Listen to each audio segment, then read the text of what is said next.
എല്ലാ വിദ്യാർത്ഥികൾക്കും പുതിയൊരു വീഡിയോയിലേക്ക് സ്വാഗതം. ഈ വർഷത്തെ +1 ഹയർ സെക്കൻഡറി പ്രവേശനത്തിനായിട്ടുള്ള അപേക്ഷകൾ ഇന്ന് അവസാനിക്കും. അതായത് മെയ് 20-ാം തീയതി അവസാനിക്കും.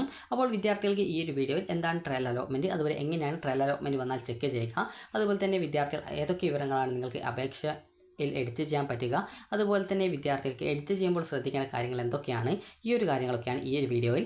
അപ്പോൾ വിദ്യാർത്ഥികൾക്ക് ഇന്ന് അതായത് മെയ് 20-ാം തീയതിയുടെ +1 പ്രവേശനത്തിനായിട്ടുള്ള അതായത് ഹയർ സെക്കൻഡറി അപേക്ഷകൾ അതുപോലെ വൊക്കേഷണൽ ഹയർ സെക്കൻഡറി അപേക്ഷകളും ഇന്ന് വൈകുന്നേരത്തോടെ അവസാനിക്കും. അപ്പോൾ വിദ്യാർത്ഥികൾക്ക് ഈ ഒരു ട്രയൽ അലോട്ട്മെൻറ്റ് എന്താണെന്ന് പറയാം. ട്രയൽ അലോട്ട്മെൻറ്റ് എന്ന് പറയുമ്പോൾ അലോട്ട്മെൻറ്റ് പ്രോസസ്സ് കറക്റ്റായിട്ട് വർക്ക് ചെയ്യുന്നുണ്ടോ എന്ന് ചെക്ക് ചെയ്യുന്നതിന് വേണ്ടി നടത്തുന്ന ഒരു അലോട്ട്മെൻറ്റാണ് ട്രയൽ അലോട്ട്മെൻറ്റ്. ട്രയൽ അലോട്ട്മെൻറ്റ് കിട്ടിയതുകൊണ്ട് വിദ്യാർത്ഥികൾക്ക് അഡ്മിഷനൊന്നും കിട്ടത്തില്ല. അതുകൊണ്ട് തന്നെ ട്രയൽ അലോട്ട്മെൻറ്റ് കിട്ടിയെന്ന് വിചാരിച്ച് സ്കൂളിൽ അഡ്മിഷനായിട്ട് പോവേണ്ടതില്ല. കാരണം പോയി കഴിഞ്ഞാലും നിങ്ങൾക്ക് അഡ്മിഷൻ തരില്ല. കാരണം ട്രയൽ അലോട്ട്മെൻറ്റ് എന്ന് പറയുന്നത് ജസ്റ്റ് ഈ ഒരു സോഫ്റ്റ്വെയറും കാര്യങ്ങളൊക്കെ കൃത്യമായിട്ട് വർക്ക് ചെയ്യുന്നുണ്ടോ എന്നുള്ളത് നോക്കാൻ വേണ്ടി നടത്തുന്ന അലോട്ട്മെൻറ്റാണ്. അപ്പോൾ ഈ ഒരു അലോട്ട്മെൻറ്റിൽ നിങ്ങൾക്ക് ഏത് സ്കൂളിൽ ഏത് കോഴ്സിനാണ് അലോട്ട്മെൻറ്റ് കിട്ടാൻ സാധ്യത, അതായത് നിങ്ങൾ നൽകിയിട്ടുള്ള ഓപ്ഷൻ ലിസ്റ്റിൽ നിങ്ങൾക്ക് അലോട്ട്മെൻറ്റ് കിട്ടാൻ സാധ്യത ഉണ്ടോ എന്നുള്ളത് കൃത്യമായിട്ട് നിങ്ങൾക്ക് മനസ്സിലാക്കാൻ പറ്റുന്നതാണ്. അതുപോലെ വിദ്യാർത്ഥികൾ ശ്രദ്ധിക്കേണ്ടത് ട്രയൽ അലോട്ട്മെൻറ്റ് കിട്ടിയെന്നുള്ളതുകൊണ്ട് ഫസ്റ്റ് അലോട്ട്മെൻറ്റിൽ കിട്ടണമെന്നില്ല. അതുപോലെ ട്രയൽ അലോട്ട്മെൻറ്റ് കിട്ടിയിട്ടില്ലെങ്കിൽ ഈ ഒരു ഫസ്റ്റ് അലോട്ട്മെൻറ്റിൽ നിങ്ങൾക്ക് കിട്ടാനുള്ള സാധ്യത കൊണ്ട് കിട്ടാതിരിക്കാനുള്ള സാധ്യതയൊക്കെ ഉണ്ട്. അപ്പോൾ കഴിഞ്ഞ വർഷം ഇതേ രീതിയിൽ തന്നെ ട്രയൽ അലോട്ട്മെൻറ്റിൽ പല വിദ്യാർത്ഥികൾക്കും കിട്ടിയിട്ടുണ്ടായിരുന്നു. എന്നാൽ ഫസ്റ്റ് സെക്കൻഡ് അലോട്ട്മെൻറ്റ് അവർക്ക് കിട്ടാതിരുന്ന സാഹചര്യം ഉണ്ടായിരുന്നു. അതുപോലെ ട്രയൽ അലോട്ട്മെൻറ്റ് കിട്ടാതിരുന്ന വിദ്യാർത്ഥികൾക്ക് ഫസ്റ്റ് അലോട്ട്മെൻറ്റിലും സെക്കൻഡ് അലോട്ട്മെൻറ്റിലൊക്കെ അലോട്ട്മെൻറ്റ് കിട്ടുകയും ചെയ്തിട്ടുണ്ടായിരുന്നു. അപ്പോൾ അതുകൊണ്ട് തന്നെ ട്രയൽ അലോട്ട്മെൻറ്റ് കിട്ടിയാലും കിട്ടിയിട്ടില്ലെങ്കിലും പ്രത്യേകിച്ച് നിങ്ങൾ പേടിക്കേണ്ട ആവശ്യമൊന്നുമില്ല. അപ്പോൾ വിദ്യാർത്ഥികൾക്ക് ഈ ഒരു ട്രയൽ അലോട്ട്മെൻറ്റ് വന്ന ശേഷം എങ്ങനെയാണ് ഈ ഒരു അലോട്ട്മെൻറ്റ് ചെക്ക് ചെയ്യുക എന്ന് നോക്കാം. അതിനായിട്ട് വിദ്യാർത്ഥികൾ ചെയ്യേണ്ടത് ആദ്യം തന്നെ HSCAP വെബ്സൈറ്റ് ഓപ്പൺ ചെയ്യുക. ഓപ്പൺ ചെയ്ത് കഴിഞ്ഞാൽ നിങ്ങൾക്ക് ഇവിടെ കാൻഡിഡേറ്റ് ലോഗിൻ SWS അതുപോലെ തന്നെ കാൻഡിഡേറ്റ് ലോഗിൻ MRS എന്ന് പറഞ്ഞുകൊണ്ട് രണ്ട് ലിങ്കുകൾ കാണാൻ പറ്റും. അപ്പോൾ കാൻഡിഡേറ്റ് ലോഗിൻ MRS എന്ന് പറഞ്ഞാൽ മോഡൽ റെസിഡൻഷ്യൽ സ്കൂളുകളിലേക്ക് നിങ്ങൾ അപേക്ഷ സമർപ്പിച്ചിട്ടുണ്ടെങ്കിൽ ലോഗിൻ ചെയ്യാനായിട്ട് അതായത് ട്രയൽ അലോട്ട്മെൻറ്റ് ചെക്ക് ചെയ്യാനായിട്ട് കാൻഡിഡേറ്റ് ലോഗിൻ MRS എന്ന ലിങ്കാണ് ഉപയോഗിക്കേണ്ടത്. അതുപോലെ മെറിറ്റ് സീറ്റിലേക്ക് അപേക്ഷിച്ച വിദ്യാർത്ഥികൾ കാൻഡിഡേറ്റ് ലോഗിൻ SWS എന്ന ലിങ്കാണ് ക്ലിക്ക് ചെയ്യേണ്ടത്. അപ്പോൾ നിങ്ങൾ ഏതൊക്കെ ലിങ്കാണ് നിങ്ങൾക്ക് വേണ്ടത് അതിനനുസരിച്ച് നിങ്ങൾ ആ ഒരു ലിങ്കിൽ ക്ലിക്ക് ചെയ്യുക. ക്ലിക്ക് ചെയ്ത ശേഷം വിദ്യാർത്ഥികൾ ചെയ്യേണ്ടത് പിന്നീട് ഈ ഒരു പേജിലേക്കാണ് പ്രവേശിക്കുക, അതായത് ലോഗിൻ ചെയ്യാനുള്ള പേജിലേക്കാണ് പ്രവേശിക്കുക. ഇവിടെ നിങ്ങളുടെ ആപ്ലിക്കേഷൻ നമ്പറും അതുപോലെ തന്നെ പാസ്വേഡും അതുപോലെ തന്നെ ജില്ലയും നൽകി ലോഗിൻ ചെയ്യുക. ലോഗിൻ ചെയ്ത് കഴിഞ്ഞാൽ പിന്നീട് വരുന്ന പേജിൽ നിങ്ങൾക്ക് പ്രൊഫൈലാണ് കാണാൻ പറ്റുക. അവിടെ നിങ്ങൾക്ക് അലോട്ട്മെൻറ്റ് കിട്ടിയിട്ടുണ്ടെങ്കിൽ congratulations you have got trial allotment എന്നും ഏത് സ്കൂളിൽ ഏത് കോഴ്സിൽ എത്രാമത്തെ ഓപ്ഷനിലാണ് അലോട്ട്മെൻറ്റ് കിട്ടിയത് എന്നുള്ള ഡീറ്റെയിൽസും കാണാൻ പറ്റുന്നതാണ്. അലോട്ട്മെൻറ്റ് കിട്ടിയിട്ടില്ലെങ്കിൽ sorry you have no trial allotment എന്നും കാണാൻ പറ്റുന്നതായിരിക്കും. അതുപോലെ തന്നെ വിദ്യാർത്ഥികൾക്ക് അതിനുശേഷം അലോട്ട്മെൻറ്റ് ഡീറ്റെയിൽസ് എന്നുള്ള ഭാഗത്ത് വ്യൂ ട്രയൽ അലോട്ട്മെൻറ്റ് റിസൾട്ട് എന്നുള്ള ഒരു ലിങ്ക് കാണാൻ പറ്റും. ജസ്റ്റ് അതിൽ ക്ലിക്ക് ചെയ്യുക. ക്ലിക്ക് ചെയ്ത് കഴിഞ്ഞാൽ നിങ്ങൾക്ക് അലോട്ട്മെൻറ്റ് കിട്ടിയിട്ടുണ്ടെങ്കിൽ ഈ ഒരു വ്യൂ അലോട്ട്മെൻറ്റ് ലെറ്റർ എന്നുള്ളൊരു ഓപ്ഷൻ ഉണ്ടാകും. അതിൽ ക്ലിക്ക് ചെയ്ത് കഴിഞ്ഞാൽ നിങ്ങൾക്ക് നിങ്ങളുടെ അലോട്ട്മെൻറ്റ് ലെറ്റർ ഡൗൺലോഡ് ചെയ്ത് എടുക്കാവുന്നതാണ്. അതുപോലെ തന്നെ അലോട്ട്മെൻറ്റ് കിട്ടിയിട്ടുള്ള വിദ്യാർത്ഥികൾക്കും കിട്ടാത്ത വിദ്യാർത്ഥികൾക്കും വ്യൂ റാങ്ക് ഡീറ്റെയിൽസ് എന്നുള്ളൊരു ലിങ്ക് ഉണ്ടാവും. അപ്പോൾ അതിൽ ക്ലിക്ക് ചെയ്ത് കഴിഞ്ഞാൽ നിങ്ങൾ അലോട്ട്മെൻറ്റ് ലഭിച്ചിട്ടുള്ള അല്ലെങ്കിൽ നിങ്ങൾ ഓപ്ഷൻസ് നൽകിയിട്ടുണ്ടായിരുന്ന സ്കൂളുകളിൽ ഈ ഒരു ട്രയൽ അലോട്ട്മെൻറ്റ് കിട്ടിയിട്ടുള്ള ലാസ്റ്റ് വിദ്യാർത്ഥിയുടെ റാങ്ക് എത്രയാണ്, അതുപോലെ തന്നെ നിങ്ങളുടെ റാങ്ക് എത്രയാണ് എന്നുള്ളത് നിങ്ങൾക്ക് മനസ്സിലാക്കാം. അപ്പോൾ അത് നോക്കിയിട്ട് നിങ്ങളുടെ അവിടുത്തെ ആ ഒരു റാങ്ക് വ്യത്യാസം അതുപോലെ തന്നെ അവരുടെ റാങ്കും നിങ്ങളുടെ റാങ്കും നോക്കിയിട്ട് അത് തമ്മിൽ എത്ര റാങ്ക് വ്യത്യാസം ഉണ്ട് എന്ന് മനസ്സിലാക്കി നിങ്ങൾക്ക് പുതുതായിട്ടുള്ള സ്കൂൾ കോഴ്സ് എന്നിവ ആഡ് ചെയ്യാനായിട്ട് സാധിക്കുന്നതാണ്. അതുപോലെ തന്നെ വിദ്യാർത്ഥികൾ ചോദിക്കുന്ന പ്രധാനപ്പെട്ട കാര്യമാണ് ട്രയൽ അലോട്ട്മെൻറ്റിൽ ഏതൊക്കെ വിവരങ്ങളാണ് എഡിറ്റ് ചെയ്യാൻ പറ്റുക എന്നുള്ളത്. അപ്പോൾ വിദ്യാർത്ഥികൾക്ക് നിങ്ങളുടെ പേരുൾപ്പെടെയുള്ള കാര്യങ്ങൾ എഡിറ്റ് ചെയ്യാൻ പറ്റുമെന്നാണ് പ്രതീക്ഷിക്കുന്നത്. പേര് ചില സമയത്ത് മാത്രമേ എഡിറ്റ് ചെയ്യാൻ സാധിക്കത്തുള്ളൂ. എന്നാൽ നിങ്ങൾക്ക് ചില സമയത്ത് പേര് എഡിറ്റ് ചെയ്യാൻ പറ്റുമെന്നാണ് കരുതുന്നത്. അപ്പോൾ നിങ്ങളുടെ ഈ ഒരു പേര് അതായത് നിങ്ങളുടെ നെയിം എഡിറ്റ് ചെയ്യാൻ പറ്റിയിട്ടില്ലെങ്കിൽ നിങ്ങൾ ചെയ്യേണ്ടത് അഡ്മിഷൻ സമയത്ത് നിങ്ങളുടെ പേര് തെളിയിക്കാൻ ആവശ്യമായിട്ടുള്ള ഏതെങ്കിലും ഒരു ഡോക്യുമെൻറ്റ് എടുത്താൽ മതി. അതായത് നിങ്ങളുടെ SSLC സർട്ടിഫിക്കറ്റിൽ കൃത്യമായിട്ട് നിങ്ങളുടെ പേര് രേഖപ്പെടുത്തിയിട്ടുണ്ടാവും. അങ്ങനെയെങ്കിൽ ആ ഒരു SSLC സർട്ടിഫിക്കറ്റോ അല്ലെങ്കിൽ ജനന സർട്ടിഫിക്കറ്റ് അതായത് ബർത്ത് സർട്ടിഫിക്കറ്റോ നിങ്ങൾക്ക് ഈ ഒരു നിങ്ങളുടെ പേര് തെളിയിക്കാനായിട്ട് അഡ്മിഷൻ സമയത്ത് ഉപയോഗിക്കാവുന്നതാണ്. അപ്പോൾ നിങ്ങൾക്ക് പേര് എഡിറ്റ് ചെയ്യാൻ പറ്റുമോ എന്നുള്ളത് കൃത്യമായിട്ട് നോക്കുക. കാരണം പല വിദ്യാർത്ഥികളുടെയും പേരിൻ്റെ സ്പെല്ലിംഗ് തെറ്റിപ്പോയി എന്നൊക്കെ പറഞ്ഞിട്ടുണ്ടായിരുന്നു. അപ്പോൾ അതുകൊണ്ട് നിങ്ങൾ ജസ്റ്റ് ഒന്ന് ട്രൈ ചെയ്ത് നോക്കുക. അപ്പോൾ ഇന്ന് നമുക്ക് എങ്ങനെയാണ് നിങ്ങളുടെ ആപ്ലിക്കേഷൻ എഡിറ്റ് ചെയ്യേണ്ടതെന്ന് കാര്യം നോക്കാം. അപ്പോൾ ആപ്ലിക്കേഷൻ എഡിറ്റ് ചെയ്യും മുമ്പായിട്ട് നിങ്ങൾ ശ്രദ്ധിക്കേണ്ട പ്രധാനപ്പെട്ട കാര്യം എന്ന് പറയുന്നത് ഒരു തവണ നിങ്ങളുടെ ആപ്ലിക്കേഷൻ ഫൈനൽ കൺഫർമേഷൻ ചെയ്ത് കഴിഞ്ഞാൽ പിന്നീട് വീണ്ടും എഡിറ്റ് ചെയ്യാൻ സാധിക്കത്തില്ല. അതുകൊണ്ട് തന്നെ നിങ്ങൾ ശ്രദ്ധിക്കേണ്ട കാര്യം എന്ന് പറയുന്നത് ആദ്യം തന്നെ നിങ്ങൾക്ക് ഏതൊക്കെ കാര്യങ്ങളാണ് എഡിറ്റ് ചെയ്യേണ്ടത്, അത് നിങ്ങളുടെ ആപ്ലിക്കേഷനിൽ ഏതെങ്കിലും വിവരങ്ങൾ തെറ്റായിട്ട് രേഖപ്പെടുത്തിയിട്ടുണ്ടോ, തെറ്റായി രേഖപ്പെടുത്തിയിട്ടുണ്ടെങ്കിൽ അത് എന്തൊക്കെയാണ് തെറ്റായിട്ട് രേഖപ്പെടുത്തിയിട്ടുള്ളതെന്ന് മനസ്സിലാക്കുക. അത് കറക്റ്റായിട്ട് ഒരു പേപ്പറിൽ എഴുതി വെക്കുക. അതുപോലെ തന്നെ നിങ്ങൾക്ക് ഓപ്ഷൻസ് നൽകുന്നുണ്ടെങ്കിൽ, അതായത് പുതുതായിട്ട് ഏതെങ്കിലും സ്കൂൾ കോഴ്സ് നിങ്ങൾ ഓപ്ഷനായിട്ട് നൽകുന്നുണ്ട്, അല്ലെങ്കിൽ നൽകിയിട്ടുള്ള എല്ലാ ഓപ്ഷൻസും ഒഴിവാക്കി പുതുതായിട്ട് വീണ്ടും ഓപ്ഷൻസ് കൊടുക്കുന്നുണ്ടെങ്കിൽ വിദ്യാർത്ഥികൾ ഏതൊക്കെ ആ ഒരു സ്കൂളുകളാണ്, ഏതൊക്കെ സ്കൂളിൽ ഏതൊക്കെ കോഴ്സുകൾ മുൻഗണനാ ക്രമത്തിൽ നൽകണം, ഏത് കോഴ്സിനാണ് മുൻഗണന നൽകേണ്ടത് എന്നത് അനുസരിച്ച് നിങ്ങളൊരു ലിസ്റ്റ് തയ്യാറാക്കി വയ്ക്കുക. ഇങ്ങനെ പറയാൻ കാരണം നിങ്ങൾ ഒരു തവണ ഫൈനൽ കൺഫർമേഷൻ ചെയ്ത് കഴിഞ്ഞാൽ പിന്നീട് നിങ്ങളുടെ അപ്ലിക്കേഷൻ എഡിറ്റ് ചെയ്യാനായിട്ട് സാധിക്കത്തില്ല എന്നുള്ളത് കൊണ്ടാണ്. അപ്പോൾ പല വിദ്യാർത്ഥികളും മുൻവർഷം ഓരോ ഓപ്ഷനൊക്കെ കൊടുത്തിട്ട് ഫൈനൽ കൺഫർമേഷൻ ചെയ്ത ശേഷം പിന്നീട് എനിക്ക് കുറച്ചുകൂടി ഓപ്ഷൻ കൊടുക്കണമെന്ന് പറയാറുണ്ടായിരുന്നു. അപ്പോൾ ഒരു തവണ ഫൈനൽ കൺഫർമേഷൻ ചെയ്ത് കഴിഞ്ഞാൽ പിന്നീട് എഡിറ്റ് ചെയ്യുക എന്നുള്ളത് സാധിക്കുന്ന കാര്യമല്ല. അതുകൊണ്ട് തന്നെ നിങ്ങൾ ഓപ്ഷൻസ് കൊടുക്കുന്ന സമയത്ത് ഒരു 10 ഓപ്ഷൻസ് എങ്കിലും മിനിമം കൊടുക്കാനായിട്ട് ശ്രദ്ധിക്കുക. അതുപോലെ നിങ്ങൾക്ക് താല്പര്യമുള്ള കോഴ്സുകൾക്കായിരിക്കണം പ്രയോറിറ്റി ഫസ്റ്റ് കൊടുക്കേണ്ടത്. താല്പര്യമുള്ള കോഴ്സുകളിലെ എല്ലാ സ്കൂളുകളിലേക്കും നിങ്ങൾക്ക് വീട്ടിൽ നിന്ന് പോയിട്ട് വരാൻ പറ്റുന്ന എല്ലാ സ്കൂളുകളും ആയിരിക്കണം ഓപ്ഷൻസ് കൊടുക്കേണ്ടത്. അല്ലാതെ വളരെ ദൂരെയുള്ള സ്കൂളിലൊന്നും ഓപ്ഷൻസ് കൊടുക്കാനായിട്ട് പാടുള്ളതല്ല. അപ്പോൾ ഈ ഒരു ട്രയൽ അലോട്ട്മെൻറ്റ് നിങ്ങൾ ചെക്ക് ചെയ്ത ശേഷം പിന്നീട് നിങ്ങൾക്ക് ആ ഒരു വ്യൂ ട്രയൽ റിസൾട്ട്സ് എന്നുള്ള ഒരു ലിങ്ക് നിങ്ങളോട് അതിലുണ്ടാകുമെന്ന് പറഞ്ഞു. അപ്പോൾ അതിന് താഴെയായിട്ട് നിങ്ങൾക്ക് എഡിറ്റ് ആപ്ലിക്കേഷൻ എന്നുള്ള ഒരു ലിങ്ക് കാണാൻ പറ്റും. എഡിറ്റ് ആപ്ലിക്കേഷൻ എന്നുള്ള ലിങ്കിൽ ക്ലിക്ക് ചെയ്തുകൊണ്ട് നിങ്ങൾക്ക് ആപ്ലിക്കേഷൻ എഡിറ്റ് ചെയ്യാൻ സ്റ്റാർട്ട് ചെയ്യാവുന്നതാണ്. നേരത്തെ പറഞ്ഞ കാര്യം ശ്രദ്ധിക്കുക, ഒരു തവണ ഫൈനൽ കൺഫർമേഷൻ ചെയ്താൽ പിന്നീട് യാതൊരു കാരണവശാലും എഡിറ്റ് ചെയ്യാൻ പറ്റത്തില്ല, അത് വീണ്ടും എഡിറ്റ് ചെയ്യാൻ പറ്റത്തില്ല എന്നാണ് പറഞ്ഞിട്ടുള്ളത്. അപ്പോൾ ആ ഒരു കാര്യം നിങ്ങൾ പ്രത്യേകം ശ്രദ്ധിക്കുക. അതുപോലെ തന്നെ നിങ്ങൾക്ക് ഈ ഒരു എഡിറ്റ് ആപ്ലിക്കേഷൻ എന്നുള്ള ആ ഒരു ലിങ്കിൽ, അത് ലോഗിൻ ചെയ്ത ശേഷമുള്ള ആ ഒരു എഡിറ്റ് ആപ്ലിക്കേഷൻ എന്നുള്ള ലിങ്കിൽ ക്ലിക്ക് ചെയ്ത് കഴിഞ്ഞാൽ നിങ്ങൾക്ക് ഒരു സെൻഡ് OTP എന്നുള്ളൊരു ആ ഒരു മെസ്സേജ് കാണാൻ പറ്റും. അതായത് നിങ്ങൾക്ക് എഡിറ്റ് ചെയ്യാനായിട്ട് പോകണമെന്നുണ്ടെങ്കിൽ നിങ്ങൾ OTP നൽകണം. അതിനായിട്ട് ഉള്ള OTP നിങ്ങളുടെ ഫോണിലേക്ക് വരാനായിട്ട് സെൻഡ് OTP എന്നുള്ള ബട്ടണിൽ ക്ലിക്ക് ചെയ്യുക. ക്ലിക്ക് ചെയ്യുന്ന സമയത്ത് നിങ്ങളുടെ ഫോണിലേക്ക് ഒരു OTP വരും. അപ്പോൾ ആ ഒരു OTP സെൻഡ് OTPയിൽ ക്ലിക്ക് ചെയ്ത് കഴിഞ്ഞാൽ പിന്നെ നിങ്ങൾക്ക് OTP നൽകാനുള്ളൊരു ബോക്സും അതുപോലെ തന്നെ സബ്മിറ്റ് OTP എന്നുള്ള ഒരു ലിങ്കും കാണാൻ പറ്റും. അപ്പോൾ ജസ്റ്റ് നിങ്ങൾ ആ ഒരു പേജിൽ നിങ്ങളുടെ OTP, നിങ്ങളുടെ ഫോണിലേക്ക് വരുന്ന OTP എന്താണോ അത് കൃത്യമായിട്ട് കൊടുക്കുക, സബ്മിറ്റ് ചെയ്യുക. സബ്മിറ്റ് ചെയ്യുന്നതോടുകൂടി നിങ്ങൾക്ക് നിങ്ങളുടെ ആ ഒരു സ്ക്രീനിൽ ഒരു മെസ്സേജ് കാണാൻ പറ്റും. അതായത് നിങ്ങൾ ആപ്ലിക്കേഷനിൽ എന്ത് തരത്തിലുള്ള എഡിറ്റും ചെയ്യുകയാണെങ്കിൽ വിദ്യാർത്ഥികൾ നിർബന്ധമായിട്ടും കൺഫർമേഷൻ ചെയ്യണം. കൺഫർമേഷൻ ചെയ്തിട്ടില്ല എങ്കിൽ നിങ്ങൾ എഡിറ്റ് ചെയ്തിട്ടുള്ള ഡീറ്റെയിൽസ് ഒന്നും ഈ ഒരു ആപ്ലിക്കേഷനിൽ വരുന്നതല്ല. അത് അടുത്ത അലോട്ട്മെൻറ്റിലായിട്ട് ആ ഒരു എഡിറ്റും കാര്യങ്ങളൊന്നും പരിഗണിക്കില്ല എന്നാണ് ആ ഒരു മെസ്സേജ് എന്ന് പറയുന്നത്. അപ്പോൾ നിങ്ങൾ ഗോയിറ്റ് അല്ലെങ്കിൽ ഓക്കെ എന്നായിരിക്കും അതിൽ ഓപ്ഷൻ ഉണ്ടാവുക. ജസ്റ്റ് അതിൽ ക്ലിക്ക് ചെയ്ത് നിങ്ങൾക്ക് എഡിറ്റ് ചെയ്യാനുള്ള പേജിലേക്ക് പോകാവുന്നതാണ്. അപ്പോൾ എഡിറ്റ് ചെയ്യാനുള്ള പേജിലേക്ക് പോകുന്ന സമയത്ത് ഇതുപോലെയാണ് കാണാൻ പറ്റുക. ജസ്റ്റ് കാണിച്ചു തരാം. അപ്പോൾ വിദ്യാർത്ഥികൾക്ക് ഇതുപോലെയാണ് ഈ ഒരു സ്ക്രീനിൽ കാണാൻ പറ്റുക, എഡിറ്റ് ചെയ്യാനുള്ള പേജ്. അപ്പോൾ നിങ്ങൾ ഓൾറെഡി നൽകിയിട്ടുള്ള എല്ലാവിധ ഡീറ്റെയിൽസും ഈ ഒരു പേജിൽ ഉണ്ടാവും. അപ്പോൾ ഈ ഒരു പേജിൽ എന്തെങ്കിലും എഡിറ്റ് ചെയ്യേണ്ടതുണ്ടോ എന്നുള്ള കാര്യം നിങ്ങൾ ആദ്യം മനസ്സിലാക്കുക. അപ്പോൾ ആദ്യം തന്നെ എഡിറ്റ് ചെയ്യാനായിട്ട് വിദ്യാർത്ഥികൾക്ക് ഇവിടെ ഉള്ള കാര്യം എന്ന് പറയുന്നത് നിങ്ങളുടെ ആ ഒരു രജിസ്റ്റർ നമ്പർ, അതായത് ആപ്ലിക്കേഷൻ നമ്പറും കാര്യങ്ങളൊക്കെ ഉണ്ടാവും. അതുപോലെ തന്നെ നിങ്ങളുടെ SSLCയുടെ ആ ഒരു രജിസ്റ്റർ നമ്പറും കാര്യങ്ങളൊക്കെ ഉണ്ടാവും. അതുപോലെ തന്നെ ഇവിടെ കൊടുത്തിട്ടുണ്ടാവും, അതായത് ഈ ഒരു ഗ്രേസ് മാർക്ക് അവാർഡഡ് എന്ന് യെസ് എന്നോ നോ എന്നോ ഉണ്ടാകും. അപ്പോൾ നിങ്ങൾക്ക് 10ാം ക്ലാസ്സിൽ ഗ്രേസ് മാർക്ക് കിട്ടിയിട്ടുണ്ടെങ്കിൽ നിങ്ങൾക്ക് ബോണസ് പോയിൻ്റ് ഡീറ്റെയിൽസിൻ്റെ ഈ ഒരു ബോക്സ് ഒന്നും ടിക്ക് ചെയ്യാനായിട്ട് പറ്റത്തില്ല. അതായത് ഈ ഒരു ഗ്രേസ് മാർക്ക് 10ാം ക്ലാസ്സിൽ കിട്ടിയ വിദ്യാർത്ഥികൾക്ക് +1 പ്രവേശനത്തിൽ ബോണസ് പോയിൻ്റ് കിട്ടത്തില്ല എന്നുണ്ട്. അപ്പോൾ അതുകൊണ്ട് തന്നെ ഇവിടെ യെസ് ആണ് എങ്കിൽ ഇവിടെയുള്ള ഒരു ബോക്സും നിങ്ങൾക്ക് സെലക്ട് ചെയ്യാനായിട്ട് പറ്റത്തില്ല. അപ്പോൾ അതുകൊണ്ട് തന്നെ വിദ്യാർത്ഥികൾ അതാലോചിച്ച് പേടിക്കേണ്ടതില്ല. കാരണം നിങ്ങൾക്ക് 10ാം ക്ലാസ്സിൽ ഗ്രേസ് മാർക്ക് ഉള്ളതുകൊണ്ടാണ് +1ൽ ബോണസ് പോയിൻ്റ് ഇല്ലാത്തത്. അപ്പോൾ ആ ഒരു കാര്യം നിങ്ങൾ ശ്രദ്ധിക്കുക. നിങ്ങൾക്ക് ബോണസ് പോയിൻ്റ് 10ാം ക്ലാസ്സിൽ ഇല്ലായിരുന്നു, അതായത് ഗ്രേസ് മാർക്ക് 10ാം ക്ലാസ്സിൽ ഇല്ലായിരുന്നു, ഇവിടെ നോ എന്നാണ് ഉള്ളതെങ്കിൽ ഇവിടെ ഏത് ബോക്സ് വേണമെങ്കിൽ സെലക്ട് ചെയ്യാം. അതേസമയം നിങ്ങൾക്ക് 10ാം ക്ലാസ്സിൽ ഗ്രേസ് മാർക്ക് കിട്ടിയിട്ടുള്ള ഒരു വിദ്യാർത്ഥിക്ക് ഇവിടെയുള്ള ഒരു ബോക്സും ബോണസ് പോയിൻറ്റിനായിട്ട് സെലക്ട് ചെയ്യാനായിട്ട് പറ്റത്തില്ല. അപ്പോൾ അതാലോചിച്ച് പേടിക്കേണ്ടതൊന്നുമില്ല. അതുപോലെ തന്നെ ഇവിടെ നിങ്ങൾക്ക് പേഴ്സണൽ ഡീറ്റെയിൽസ് കാണാം. പേഴ്സണൽ ഡീറ്റെയിൽസിൽ നിങ്ങളുടെ പേര് കൊടുത്തത് കാണാം. പേര് നിങ്ങൾക്ക് തെറ്റായിട്ടുണ്ടെങ്കിൽ അത് കൃത്യമായിട്ട് എഡിറ്റ് ചെയ്യാൻ ശ്രദ്ധിക്കാം. ചില സമയത്ത് ഇത് എഡിറ്റ് ചെയ്യാൻ പറ്റാത്തതായിരിക്കും. കാരണം നിങ്ങൾ ഓൾറെഡി കാൻഡിഡേറ്റ് ലോഗിൻ ക്രിയേറ്റ് ചെയ്യുന്ന സമയത്ത് നിങ്ങളുടെ പേര് കൊടുക്കുന്നുണ്ട്. അപ്പോൾ അതുകൊണ്ട് തന്നെ അത് ഓട്ടോമാറ്റിക്കലി ഈ ഒരു പേജിലേക്ക് വരാനാണ് സാധ്യതയുള്ളത്. അപ്പോൾ അതുകൊണ്ട് തന്നെ ചില സമയത്ത് നിങ്ങൾക്ക് എഡിറ്റ് ചെയ്യാൻ പറ്റും, ചില സമയത്ത് എഡിറ്റ് ചെയ്യാൻ സാധിക്കാതെ വരികയും ചെയ്യും. അപ്പോൾ അഥവാ എഡിറ്റ് ചെയ്യാൻ പറ്റിയിട്ടില്ലെങ്കിൽ നിങ്ങൾ ശ്രദ്ധിക്കേണ്ടത് അഡ്മിഷൻ സമയത്ത് നിങ്ങളുടെ പേര് തെളിയിക്കാനായിട്ട് നിങ്ങൾക്കൊന്നുകിൽ ആധാർ കാർഡിൻ്റെ കോപ്പി, അതല്ലെങ്കിൽ SSLC സർട്ടിഫിക്കറ്റ് നിങ്ങൾ ഓൾറെഡി കൊണ്ടുപോകുന്നതുകൊണ്ട് അതിൽ നിങ്ങളുടെ പേരുണ്ടാവും. അപ്പോൾ അങ്ങനെയെങ്കിൽ അത് ഉപയോഗിക്കാം. അതല്ലെങ്കിൽ നിങ്ങളുടെ ഡേറ്റ് ഓഫ് ബർത്ത് തെളിയിക്കാനായിട്ടുള്ള, അതായത് ഈ ഒരു ബർത്ത് സർട്ടിഫിക്കറ്റിൽ കൃത്യമായിട്ട് നിങ്ങളുടെ പേരുണ്ടാവും. അപ്പോൾ ആ ഒരു ബർത്ത് സർട്ടിഫിക്കറ്റിൻ്റെ കോപ്പി നിങ്ങൾക്ക് ഈ ഒരു നിങ്ങളുടെ പേര് തെളിയിക്കാനായിട്ട് ഉപയോഗപ്പെടുത്താവുന്നതാണ്.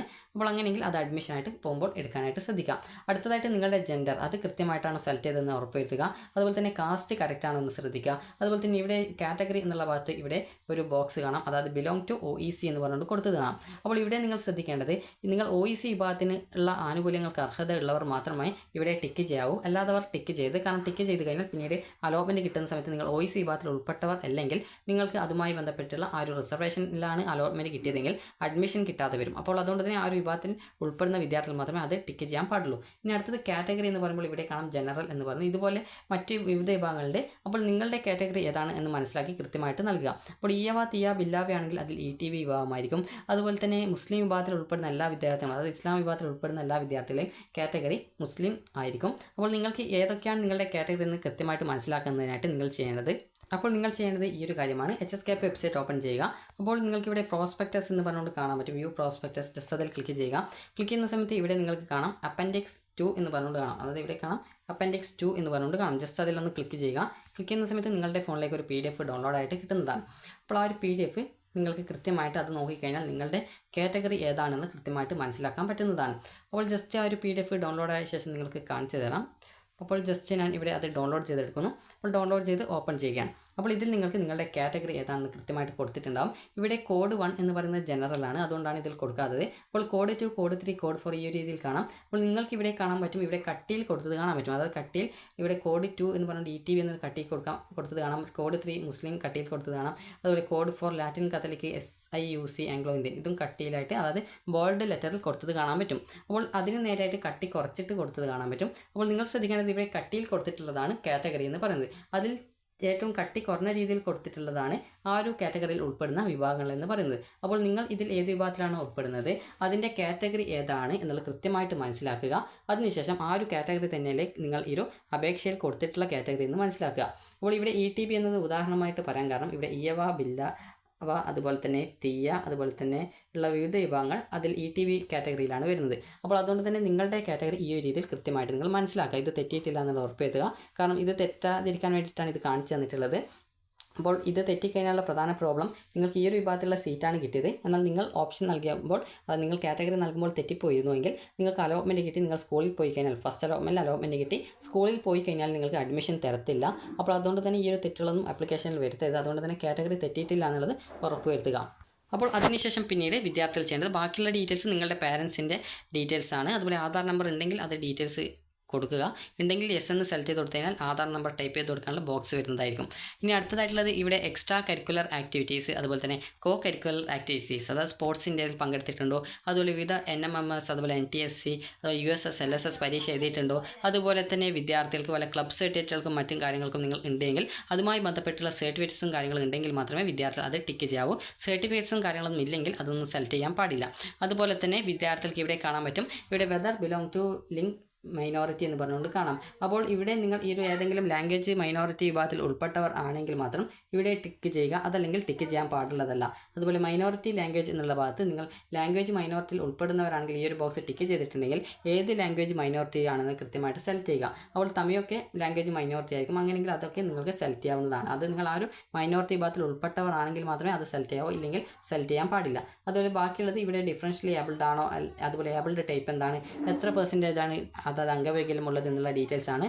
അത് നിങ്ങൾ നൽകേണ്ട ആവശ്യമില്ല, കാരണം നിങ്ങൾ അംഗവൈകല്യമൊന്നും ഇല്ലാത്തവരാണെങ്കിൽ പ്രത്യേകിച്ച് അവിടെ ഒന്നും നൽകേണ്ടതില്ല. അപ്പോൾ ബാക്കിയുള്ളത് നിങ്ങളുടെ സ്റ്റേറ്റ്, ജില്ല, താലൂക്ക്, അതുപോലെ തന്നെ ഗ്രാമപഞ്ചായത്താണോ, മുനിസിപ്പാലിറ്റിയാണോ, കോർപ്പറേഷൻ ആണോ എന്നുള്ളതാണ് ലോക്കൽ ബോഡി എന്നുള്ളത്. അപ്പോൾ ഇത് കൃത്യമായിട്ട് നോക്കുക. അതുപോലെ തന്നെ നിങ്ങളുടെ പെർമനൻറ്റ് അഡ്രസ്സ്, കമ്മ്യൂണിക്കേഷൻ അഡ്രസ്സ് ഇത് കൃത്യമാണെന്നുള്ളത് ഉറപ്പുവരുത്തുക. അതുപോലെ ഇമെയിൽ ID കറക്റ്റായിട്ട് കൊടുക്കുക ഉണ്ടെങ്കിൽ, അതുപോലെ പിൻകോഡ് കൃത്യമായിട്ട് കൊടുക്കുക. അതുപോലെ തന്നെ ഇവിടെ whether eligible for EWS reservation എന്ന് പറഞ്ഞുകൊണ്ട് കൊടുത്തിട്ടുണ്ട്. നിങ്ങൾക്ക് EWS സർട്ടിഫിക്കറ്റ് കയ്യിലുണ്ടെങ്കിൽ മാത്രമേ ഇവിടെ യെസ് എന്ന് സെലക്ട് ചെയ്യാവൂ.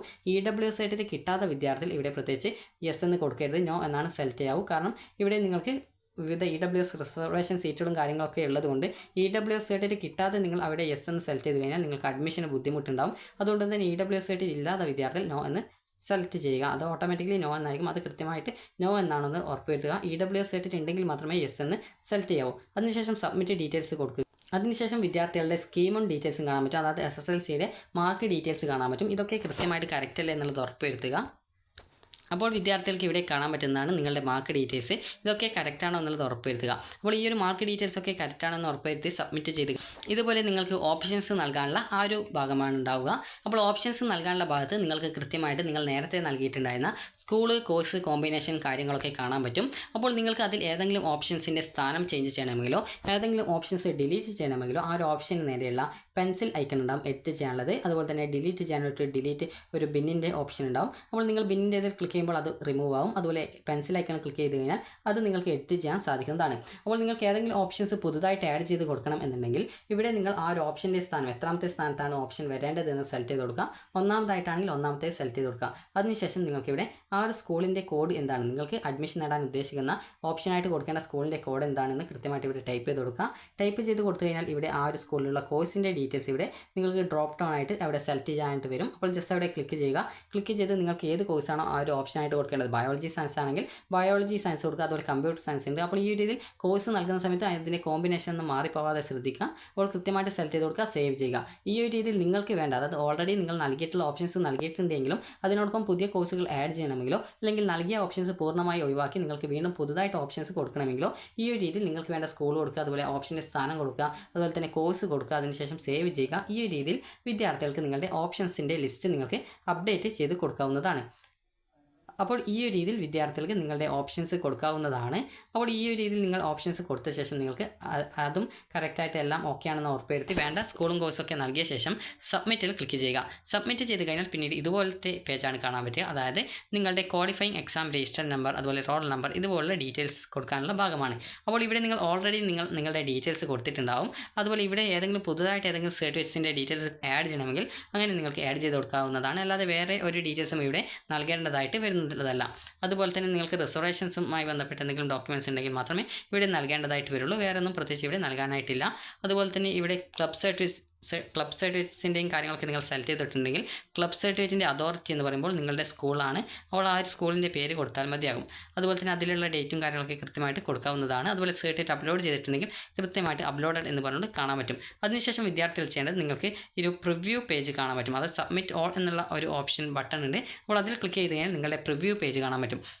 പ്രിവ്യൂ പേജ് എന്നതുകൊണ്ട് ഉദ്ദേശിക്കുന്നത് നിങ്ങൾ നൽകിയിട്ടുള്ള എല്ലാവിധ ഡീറ്റെയിൽസും നിങ്ങൾക്ക് ഒരു പച്ച കളർ ബാക്ക്ഗ്രൗണ്ടിലായിട്ടുള്ള പേജിൽ കാണാൻ പറ്റും. അപ്പോൾ ആ ഒരു പച്ച കളർ ബാക്ക്ഗ്രൗണ്ടിൽ നിങ്ങളുടെ എല്ലാവിധ ഡീറ്റെയിൽസ് ഉണ്ടാവും. കൃത്യമായിട്ട് ചെക്ക് ചെയ്യുക. എവിടെയെങ്കിലും കാറ്റഗറി തെറ്റിപ്പോയിട്ടുണ്ടോ, പേര് തെറ്റിപ്പോയിട്ടുണ്ടോ, അഡ്രസ്സ് തെറ്റിപ്പോയിട്ടുണ്ടോ, അല്ലെങ്കിൽ മറ്റെന്തെങ്കിലും ഡീറ്റെയിൽസ് തെറ്റിപ്പോയിട്ടുണ്ടോ, അതുപോലെ തന്നെ നിങ്ങൾ നൽകിയിട്ടുള്ള ഓപ്ഷൻസ് എന്തെങ്കിലും മാറിപ്പോയിട്ടുണ്ടോ, അതുപോലെ നൽകിയിട്ടുള്ള വേണ്ട സ്കൂളിലും കോഴ്സിലൊക്കെ ഓപ്ഷൻസ് കൊടുത്തിട്ടില്ലേ എന്നിങ്ങനെയുള്ള എല്ലാവിധ കാര്യങ്ങളും നിങ്ങൾ ഉറപ്പുവരുത്തിയ ശേഷം മാത്രം ഫൈനൽ കൺഫർമേഷൻ ചെയ്യുന്നതിനായിട്ട് ആ ഒരു പച്ച കളർ പേജിൽ ഇതുപോലെ ജസ്റ്റ് ഒരു ചെക്ക് ബോക്സ് ഉണ്ടാവും. അപ്പോൾ ജസ്റ്റ് ചെക്ക് ബോക്സിൽ ടിക്ക് ചെയ്യുക. ടിക്ക് ചെയ്യുന്നതോടുകൂടി ഫൈനൽ കൺഫർമേഷൻ ചെയ്യാനുള്ള കൺഫർമേഷൻ ബട്ടൺ ആക്റ്റീവ് ആവും. അതായത് അവിടെ അത് പച്ച കളറായിട്ട് വരുന്നതാണ്.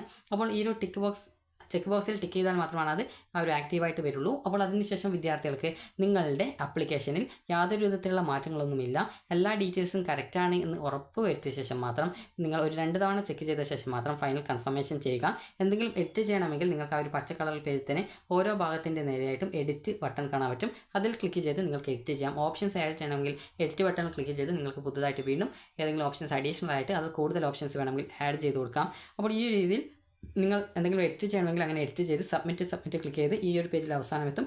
അപ്പോൾ സബ്മിറ്റ് ഓളിൽ ക്ലിക്ക് ചെയ്ത് നിങ്ങൾക്ക് ഫൈനൽ കൺഫർമേഷൻ ചെയ്യാനായിട്ട് ചെക്ക് ബോക്സിൽ ക്ലിക്ക് ചെയ്ത് കൺഫർമേഷൻ ചെയ്യാവുന്നതാണ്. ഇങ്ങനെ കൺഫർമേഷൻ ചെയ്ത് കഴിഞ്ഞാൽ വിദ്യാർത്ഥികൾ നേരെ എത്തുന്ന പേജ് എന്ന് പറയുന്നത് നിങ്ങൾക്ക് ഒരു പ്രിൻറ്റ് ചെയ്യാനായിട്ട്, അതായത് PDF പ്രിൻറ്റ് ചെയ്യാനുള്ള ഒരു പേജിലേക്കായിരിക്കും. അപ്പോൾ അവിടെ നിന്ന് പ്രിൻറ്റ് ആപ്ലിക്കേഷൻ എന്നുള്ള ലിങ്കിൽ ക്ലിക്ക് ചെയ്ത് നിങ്ങളുടെ ആപ്ലിക്കേഷൻ പ്രിൻറ്റ് എടുക്കാവുന്നതാണ്. ഇതോടുകൂടി വിദ്യാർത്ഥികളുടെ ആപ്ലിക്കേഷൻ കൺഫേംഡ് ആയി എന്ന് മനസ്സിലാക്കാം. അത് ആപ്ലിക്കേഷൻ കൺഫേം ആയി. ഇനി പിന്നീട് എഡിറ്റ് ചെയ്യാൻ യാതൊരുവിധ എഡിറ്റുകളും ചെയ്യാനായിട്ട് പറ്റത്തില്ല.